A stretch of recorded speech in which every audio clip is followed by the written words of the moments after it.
So the sunscreen hangs in the garage right next to my biking stuff, which is right next to my fishing stuff. But when I went fishing, I did not pick up the sunscreen. You know, it's that adage about, the fellow who said that walking by the library is not the same as going in and reading a book. Well, knowing about the sunscreen and not using it, that's the same. That's what's that? Vitamin D. Vitamin D. That also helps, huh? Okay.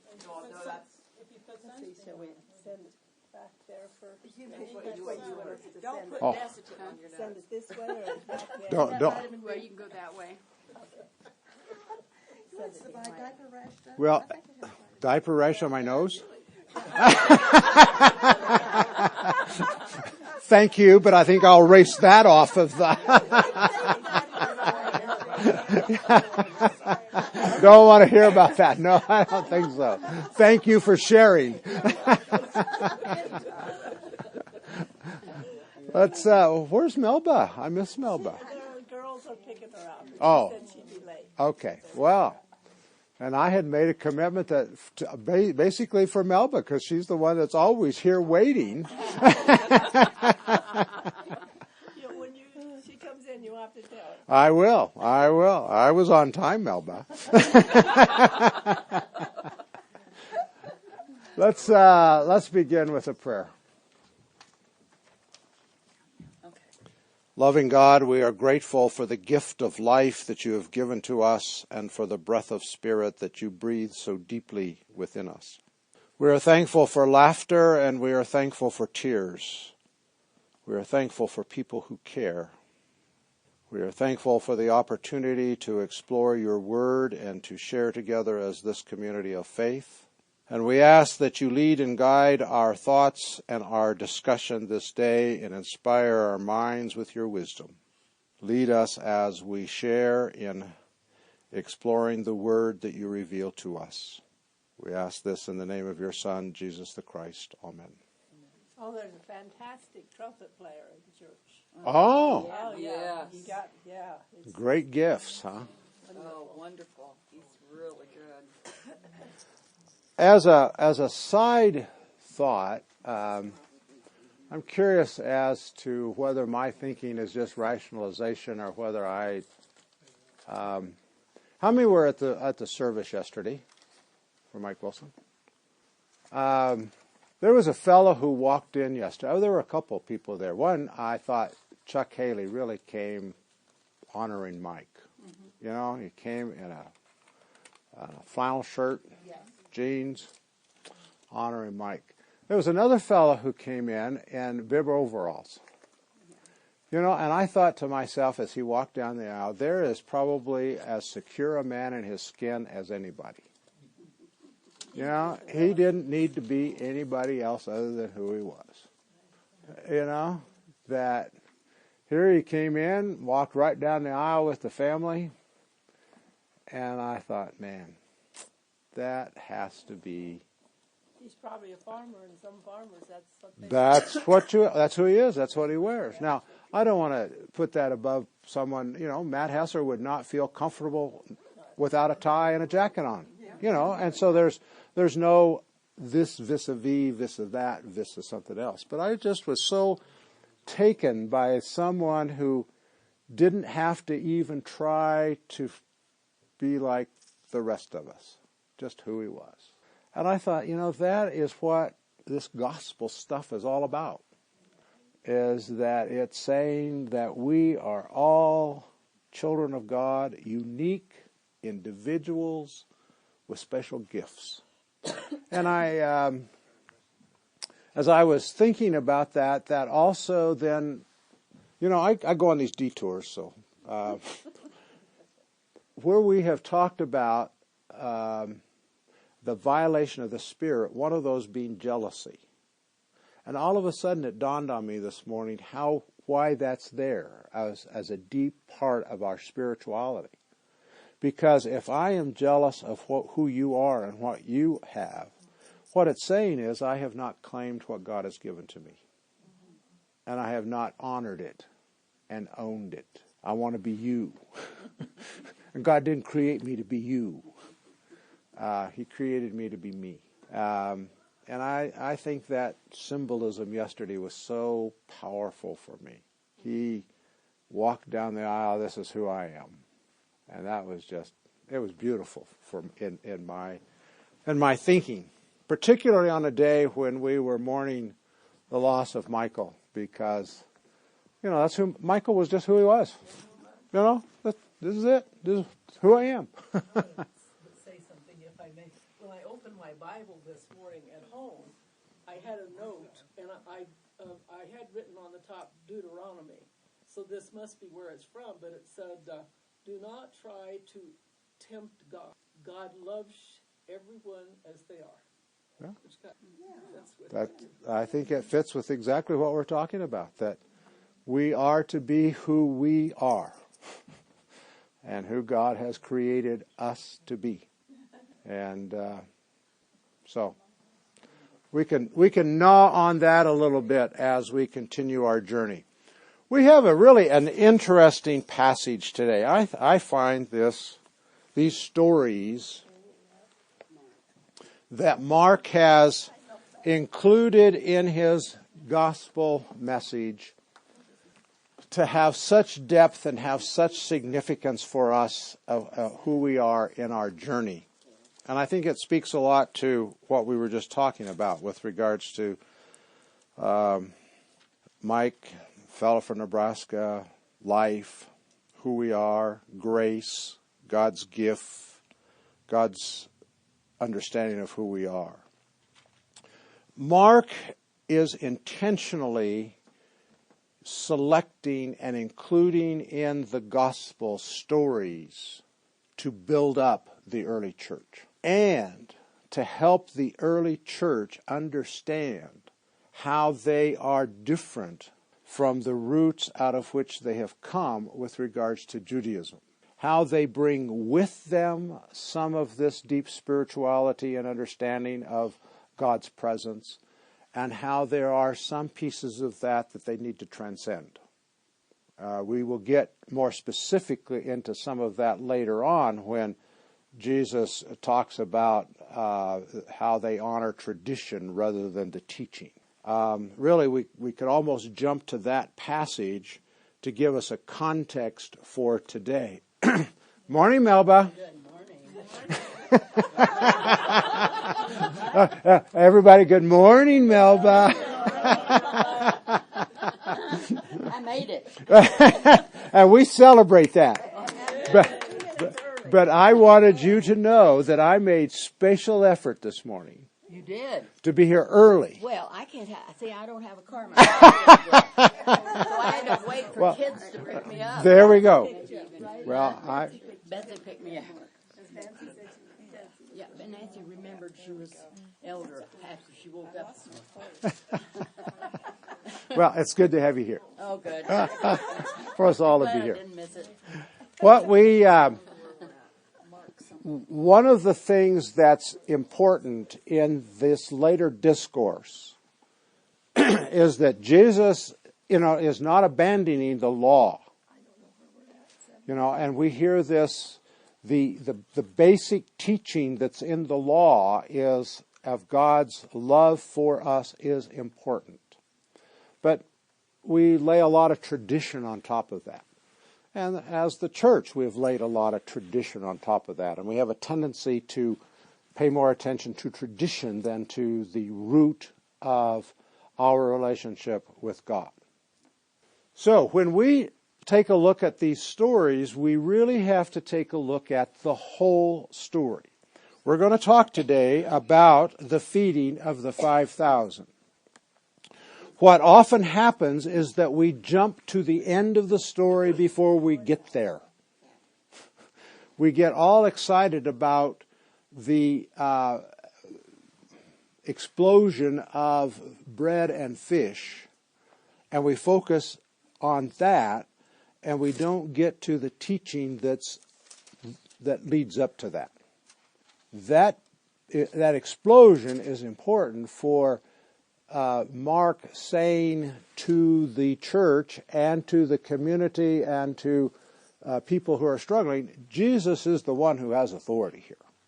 I mean, that's the teaching that occurs with regards to the miracles, with regards to the walking on the water, with whatever it is. Jesus is in charge. God is in charge. That's the peace, okay? But how we get there, is important. And it's only coffee. And I've only had one. Maybe that's the problem. So, let's start out.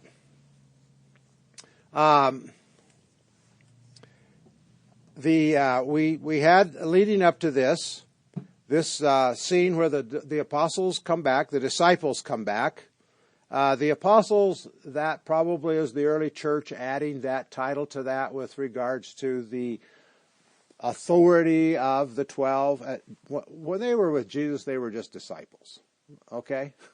They were followers, they were learners, they were disciples. They gathered around Jesus and they told him all that they had done. And he said to them, you need some rest. You need some rest.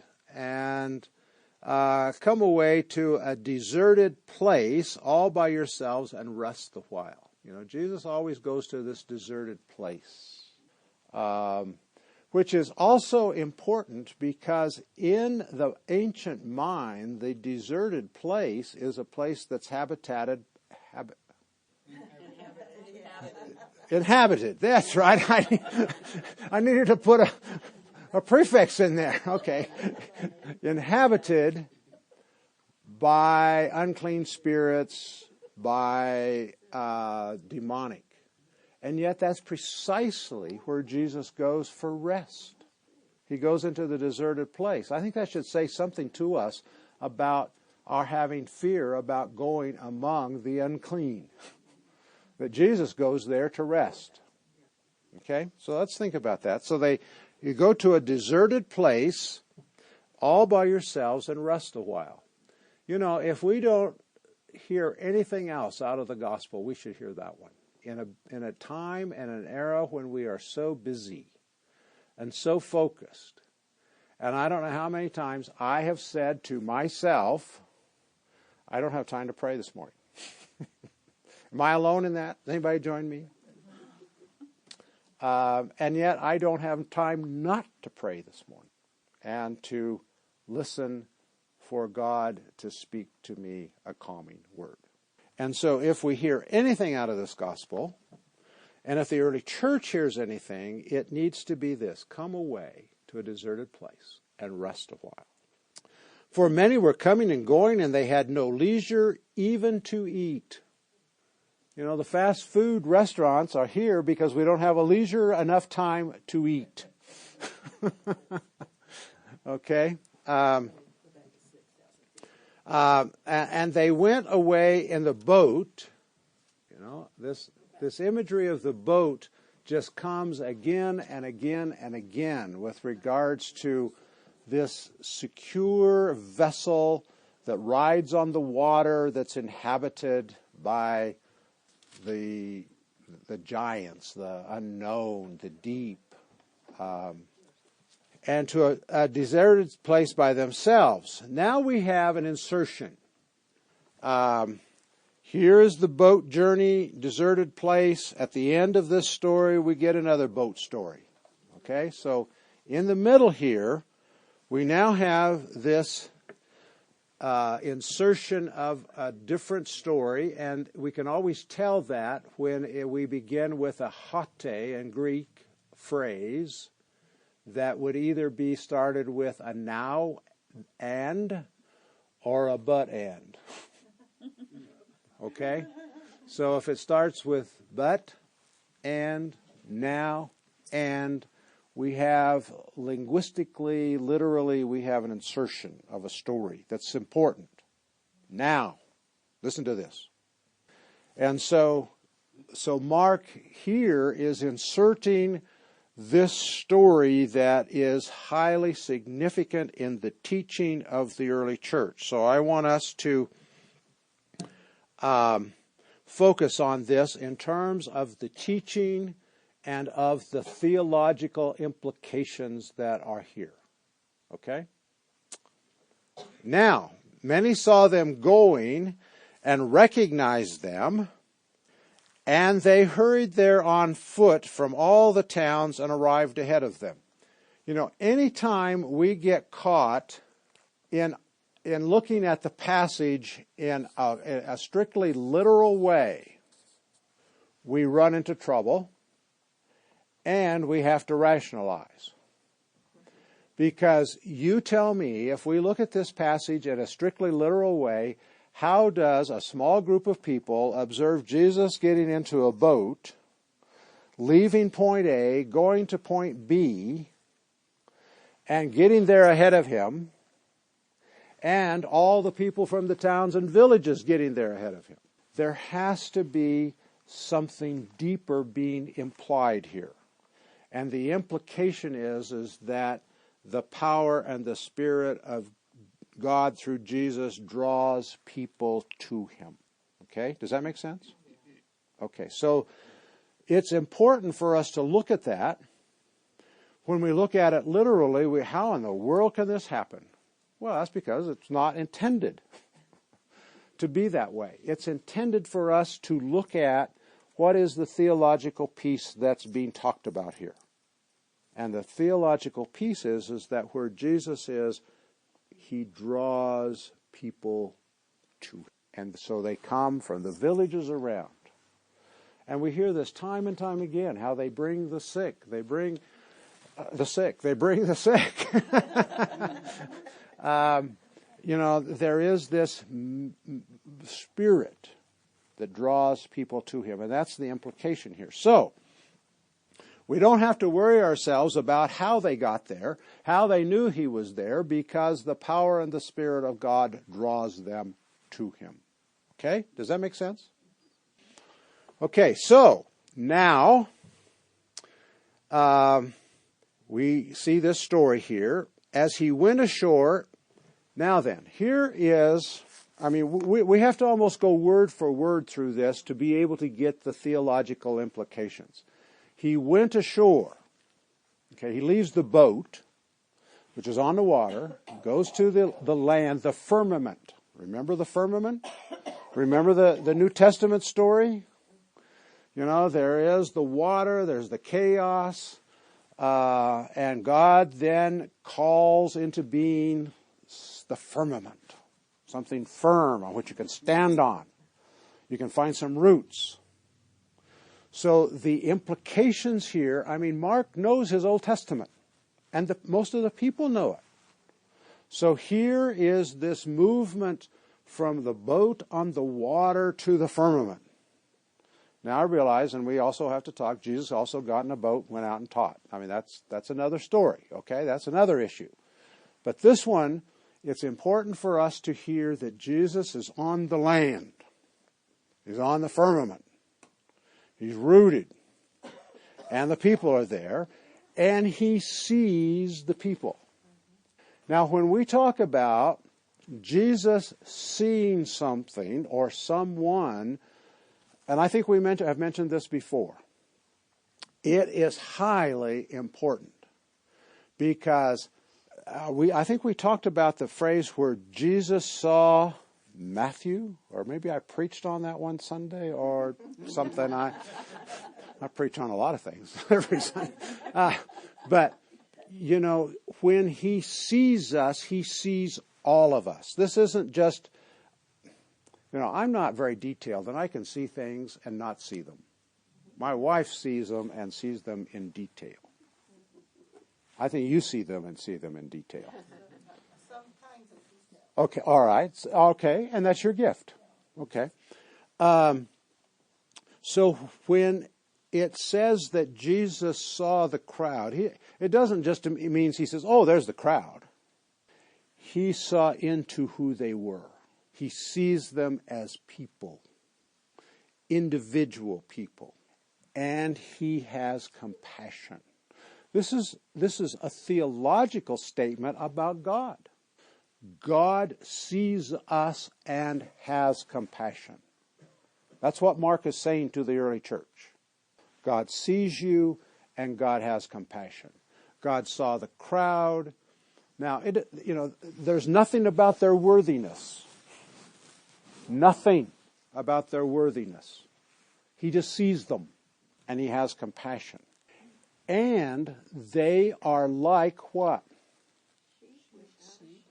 They are like sheep without a shepherd. I mean, that is such a powerful imagery of much of our life. How we kind of just wander around without guidance and protection and help. I mean, that's what a shepherd does. A shepherd guides to water, guides to food, protects at night, guides to the cave or wherever the protection is. The shepherd is one who is significant, important in the life of sheep. So he sees them, he has compassion, and he recognizes that they are wandering about in an alien world trying to figure it out. I don't know about you, but that says a lot about who I am. Wandering around in a world trying to figure it out. So do you see how what Mark is saying to the early church is also so relevant about what Mark is saying to us today, if we get underneath the words. Okay? All right, so here is this group of people, and they, excuse me, he has compassion on them, sheep without a shepherd. And here's what's fascinating and frustrating to me. And he taught them many things. Well, darn it, what did he teach them? Let's have the bullet points here. I want A, B, C, D, E. I want to know, what did Jesus teach these people? And how many times do we see this? And he taught the crowds. Wonderful. Can't you use a few bullet points? Certainly it wasn't so difficult to do that on a papyri, whatever you're doing here. But we don't know, except we do. Because Jesus models what he teaches. Not only he is a teacher par excellence, because not only does he say what it is, he models it. So, he had compassion. All right? That's one of the things he's teaching, I suspect. We need to have compassion to one another. We need to see each other as people. When it grew late, his disciples become nervous. They get a little anxious. It's late in the day. My stomach's rumbling. And what are we going to do about all these people?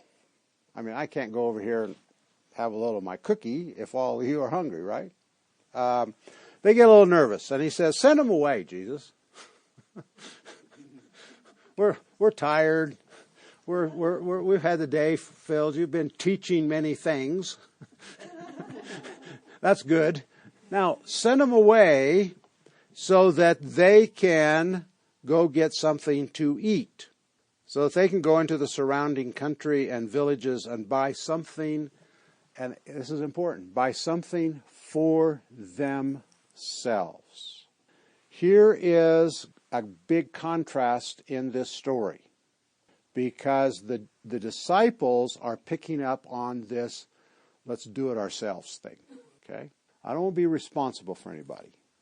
Send them off to the grocery store and let them, if they have enough money to buy steak, fine. If they have enough money to buy cheese and crackers, fine. But let them go do it. It's kind of the implication here. And Jesus answers them. You give them something to eat. Now, what is the implication here? What is the implication in that statement? Anybody? Disciples have something. There you go. How many times have you said to yourself, I have nothing to offer? How many times have you said to yourself, I have nothing to offer? And this is precisely this teaching. at this point. The disciples are saying to themselves, we have nothing to offer. We have nothing to be able to provide. So Jesus sent them to the grocery store so that they can get for themselves. And we often do that. Send somebody somewhere else so that they can get what they need, because I don't have anything to offer. It's at this point I want to go back to the statement I made at the very beginning. Each of us is unique and wonderful and special and has been given our own unique, wonderful, special gifts. And in our faith journey, we need to claim it. Okay? So, Jesus says to them, you feed them, and you give them something to eat.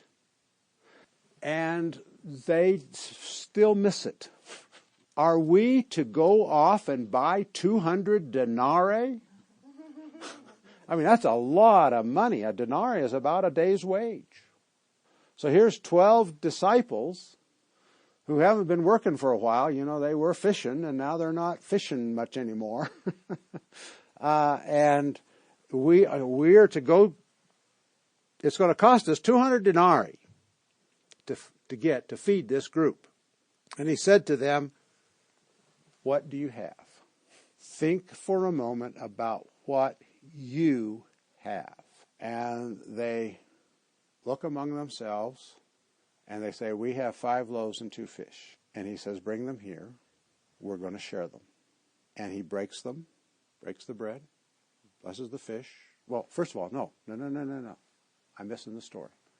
The first thing he does is what? He looks to God. The first thing he does is he looks to the heavens. Then he breaks the bread, and he blesses it, and he distributes it, and there is enough. And there is enough. The theological point here that's so important for us to pull together is, number one, God provides. God will provide. There are times in our life journey when we feel we have reached the end of our rope. And what my wife often says, you need to tie a knot in the end of the rope and hang on.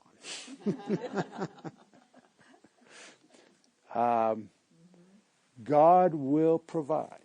Not maybe the way we want it, how we want it. God provides. The other thing that's important, particularly in our day of fear of scarcity, I think a lot of our greed and things occur because we're afraid there's not enough. And yet we know in our world today there's enough food to feed everyone. God has provided. But the message is, you feed them. Show me what you have. And when it is blessed, it becomes abundant for everyone. Does that make sense? I think we reenact that every Sunday table. At the communion table?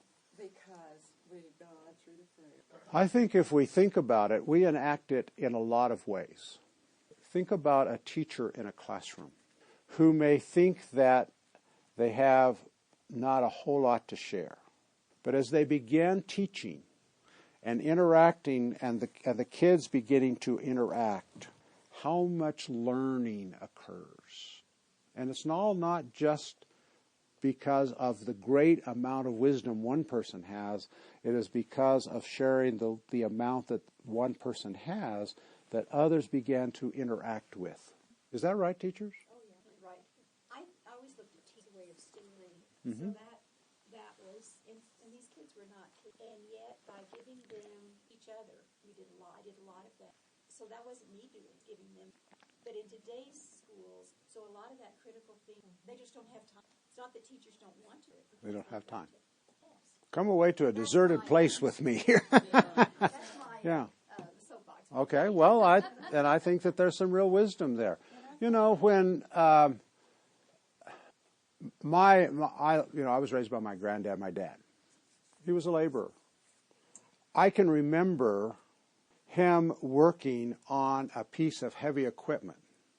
And he and 3 or 4 other mechanics, before long, they had figured it out together. You know, that's the story. It wasn't that one of them had all of the wisdom and the knowledge, but when they worked together, they were able to figure out the problem and solve it. You know, when businessmen sit down for coffee, you know, they may not realize they're acting out this story. As they're talking about what works for them and what doesn't work and how to motivate a particular employee, they're sharing their common wisdoms, and the abundance is growing. Does that make sense? Am I so far off? Or see, I think we live out this story. I think we live out this story in a lot of different ways in our life. We just don't recognize it. The implication, the importance of this story is that God sees you and has compassion upon you. And God knows that within all of us, God has given us enough gifts to solve whatever problem there is. But we've got to share together. We've got to share it. Story that the fish multiply in front of them. That's right. That don't happen. Sure it does. We just heard it. God gives us the ability to provide. Fish, it doesn't connect. Okay. Did you See, okay. I think of potluck dinners. You know, all those people, they were out in the countryside. They probably had a few things in their pocket or their bags. It doesn't say And that. I know, but it doesn't have to. The bread and the fish were shared, and as it passed down the row, more things gathered. And it could have been just like our potluck. There's always enough. I think this happens when you teach adults of what disciples were also teaching in a way. But what happens that you're saying that I think happens is that Jesus gave the disciples an opportunity to learn from the community that was there, the groups, what happened.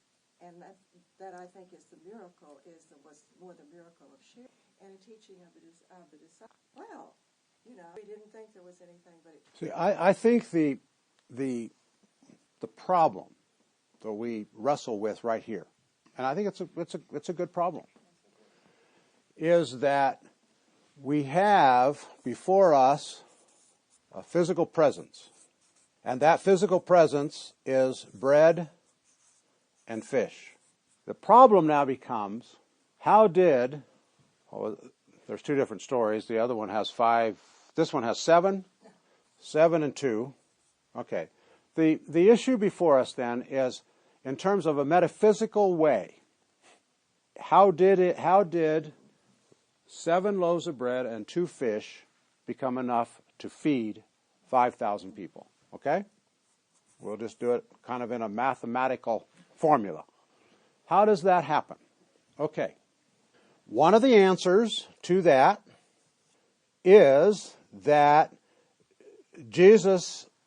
God through Jesus has the power, it's God's world, has the power to be able to change the presence of bread and fish and multiply it. Okay? And I have no problem with that. Because, I mean, you know, it is God's world. But I think what we need to think about is, what did that teach? That teaches that Jesus is in control, God is in control, and God will supply our needs. Okay? But is that what Jesus was all about? Go ahead. Say it. Is that what he was all about? No. What was he all about?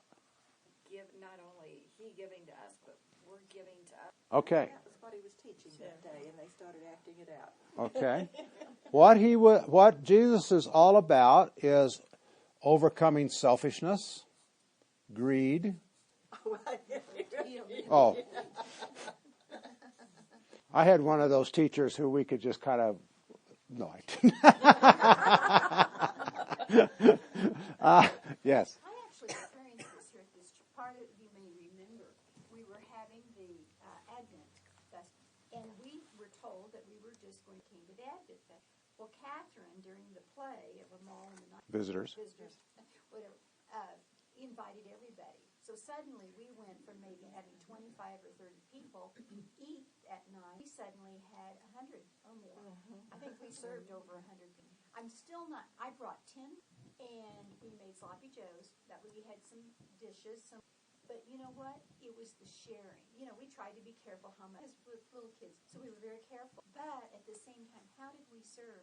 We all just It was miraculous. walked away with it. Yeah. But somehow, just the gift of giving part of our, they appreciated it. They didn't fuss, act like enough what we served. That was just such a blessing that I was able to use that. So yeah, I can see this happen. You know, I know there was the presence of God, but at the same time, I feel like there was. See, and I tend to go there rather than here, because I don't think God does for us what we are called on to do for others. Now, I said that differently. God does not call on us to do, or God does not do for us, you know, and the phrase that we normally hear is, God does not do for us what we can do for ourselves. Wrong. That is not accurate with regards to our gospel, because there is very little in the gospel about what we do for ourselves. The more accurate phrase is, God does not do for us what we can do for others. It is in doing for others that life is multiplied. I know this is tough. This is probably on the line for many. The story that started me thinking this way is a story much like that, and I want to kind of tell that story because it's very similar. The one that got me thinking about this was, I was a youth minister in North Hollywood. I was taking kids, and I'll try to make it brief. I was taking kids backpacking. One of the mothers had provided a stew for us to have that night when we got into the campground, so that then the next morning we would start with regards to our breakfast out of our packs, and we would be off for a week. I carefully put the stew in the back of, we had a airport limousine that we hauled kids around in called Old Betsy, and we put the stew back there and we packed stuff around it. What I did not think to do was to pack it nice. So you know where this story's going, okay? I didn't think to pack it nice. So we put all the backpacks in, we got everything in, we got the kids in. They had brought, and I had said to them, you need to bring a sack lunch for the noon meal. And we will stop, we will eat. And of course, anytime you stop for gas or whatever with kids, you know, they're going to buy candy bars and this, that, and the other thing. So anyway, they did that. When we started up in the mountains, Betsy was not able to haul all of that load in kids on really steep grades. So the kids had to get out. We drove up to kind of where it was level. They hiked up, got back in Betsy, down the hill and around, and then we up again. So rather than getting into the campground about 5:30 or 6, what I had planned, it was 11 o'clock at night. We started unpacking backpacks, and as we were doing that, I began to sense this odor. Oh, no. When we got to the stew,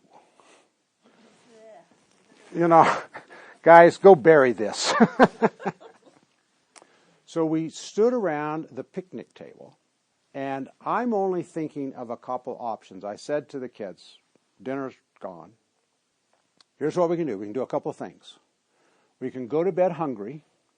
We can go into our packs and short a few meals and have dinner tonight. And then out on the trail, it may be where it'll be a little shorter. And I wasn't wise enough to be Jesus saying, you feed us. And I said, that's our options. I will never forget. Jim Von Herzen said, I have an apple, I will share it. And the next thing I knew, someone was saying, I have a half a sandwich left over for lunch. I have a candy bar. I have. When we had the food on the table, we had more food than we could eat. Now what happened? There was a miracle. The apple became more food than we could ever possibly eat. It wasn't because we broke some law of metaphysics, which Jesus probably could have done, and probably could have done right there. If we'd have asked, blessed it, broke it, asked him to do that. What happened was we broke self-centeredness. every one of these kids had squirreled away food. And I can tell you, if we would not have done that, not one of these kids would have been hungry that night. As soon as they got in their backpacks, but because Jim Von Herzen said, let's share, I will share. He didn't say let's share, he says I will share. That changed, and a miracle happened. I tend to believe that that's what happened here. Because I can't imagine those Bedouins out in the wilderness without some dried fish and dried bread somewhere. I mean, these are people who are street smart. You know what I mean? They don't go out in the desert. They don't go out in the wilderness. They know they need water. They know they need sustenance. They've lived that way for thousands of years. I can't believe that there wasn't some resources there.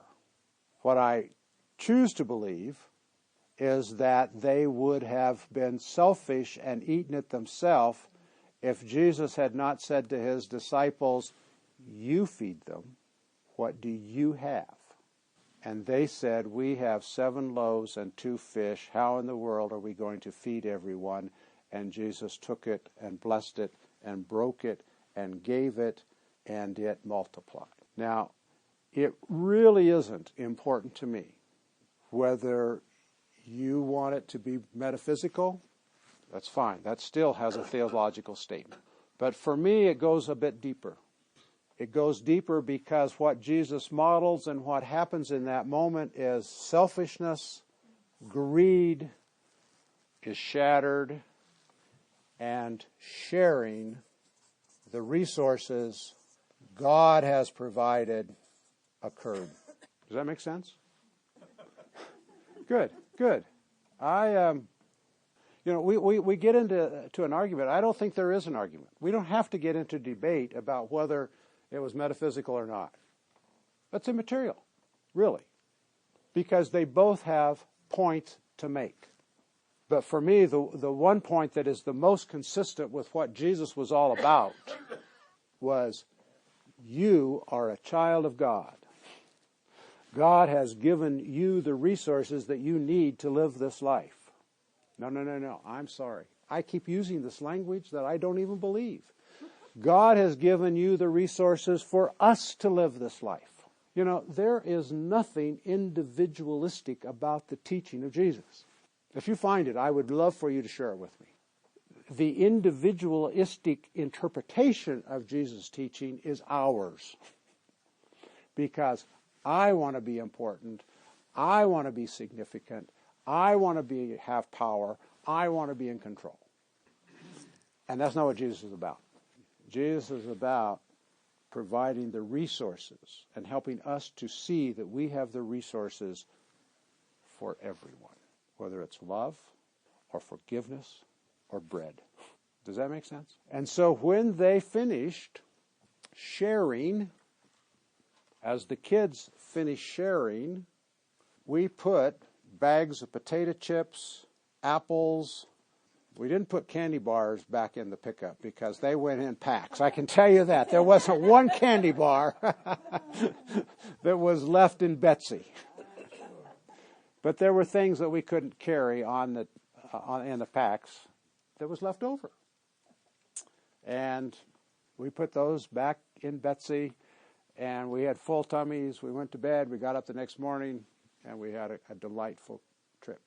Now, I want to tell you one other story about that I think is a direct relationship to what happened on that night when we got there. We had a young man in the group who was very insecure and fearful and thought he knew it all. Okay? Bobby didn't. I had worked with these kids. You know, these are city kids. So one night a month, we had worked on building fires, cooking meals, setting up tents, just doing the basic things. And on those nights, Bobby didn't need to come. Sherry knew it. When we got ready to leave the next morning, I went around just to kind of get a sense of the packs with regards to weight, because I'd shared with the kids what they needed to have in their pack. When I lifted Bobby's pack up, I mean, it was really heavy. I said, Bobby, what do you got in here? Well, he had his fishing gear. I said, no. I had said you can bring line and hooks and sinkers, but you can't have your tackle box. Anyway, as we were going on this trip, two things happened. One is the first night we set up tube tents and that sort of thing. We had a terrible wind. We had rain and we had some hail. And Bobby, of course, didn't bring a tube tent because he was going to build his own lean-to. And when we got there, I said to Bobby, no. You're not cutting anything down to do this. If you can find enough stuff, you can build your lean-to. Well, of course, whatever you built was destroyed, right? And my wife said to me, should we invite Bobby into the tent? And I was thinking, should we do that or not? You know, what lesson can he learn here, and what damages are going to be done? Because it was warm out. I mean, a rain and a down sleeping bag, it gets wet. It's just like sleeping in a hot bath, really. I mean, it's not comfortable, but what happened was there were 4 girls who put 2 tents together, and they invited Bobby into the tent. Fortunately, I had waited long enough. Because I'm supposed to do that, right? They weren't. They invited Bobby into the tent. The first time anybody had ever said to Bobby, we care about you. The next day, when we got to a stream, Bobby's pack came off. He had a staff, and he was standing there helping people on the rocks cross the stream. Bobby was a sophomore, I think, that year. When Bobby was a senior, he was president of the CYF. Bobby's life changed. Part of it was because the gals had said, you're important. But I think they said that because they had experienced the miracle of sharing on the night we arrived. I think that's what changed the disciples, the crowd, and I am absolutely convinced that's what changed that youth group. I mean, we had a youth group after that. You couldn't break those kids up if you would have tried.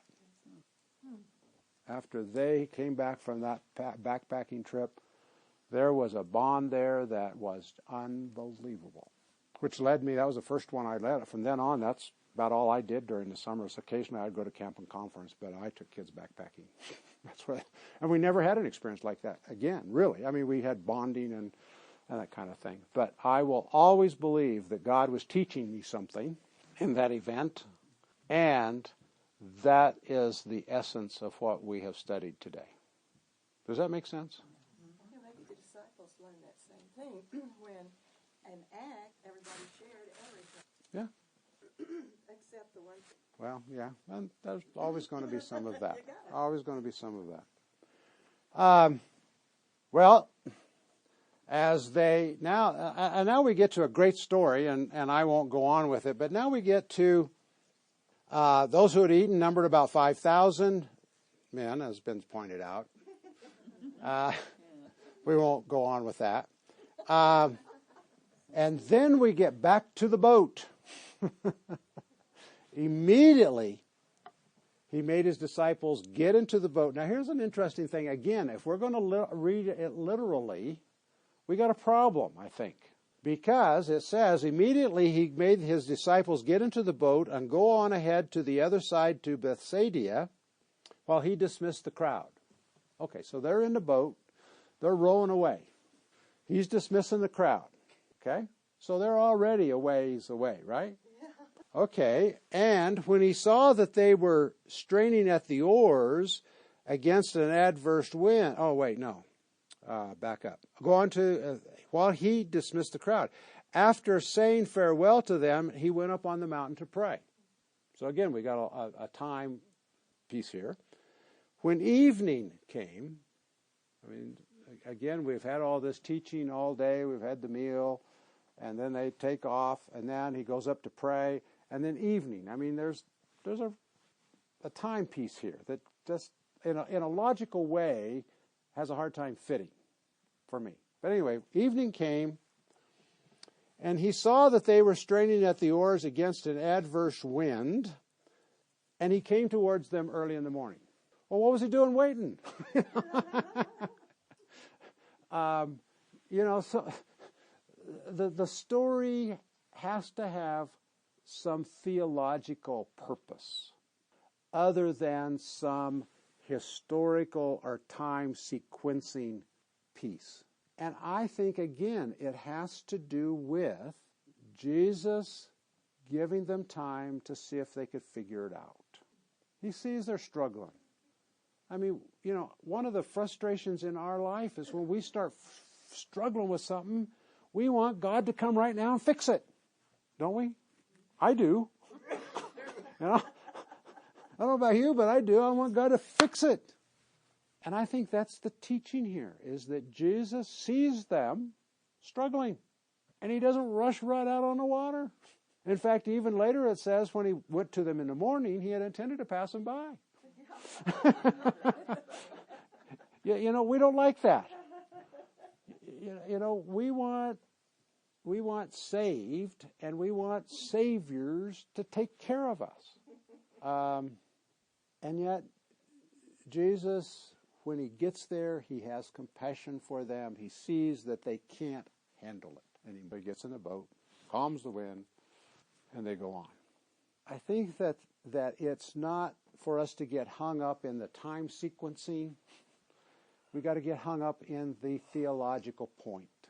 And the theological point is that God does expect us to live life. God has given us the resources. There were 12 of them. There was a boat. There was oars. There was an adverse wind. We all have adversity in our life. And there are times when we think we can handle it no more. And yet God knows that we need to keep struggling with it. But there comes a time when God says, here I am. And that's the story. Jesus says to the disciples, here. Doesn't take away from us our integrity, our own gifts, our working together. Doesn't take away from that. But there comes a time when we just can't go on.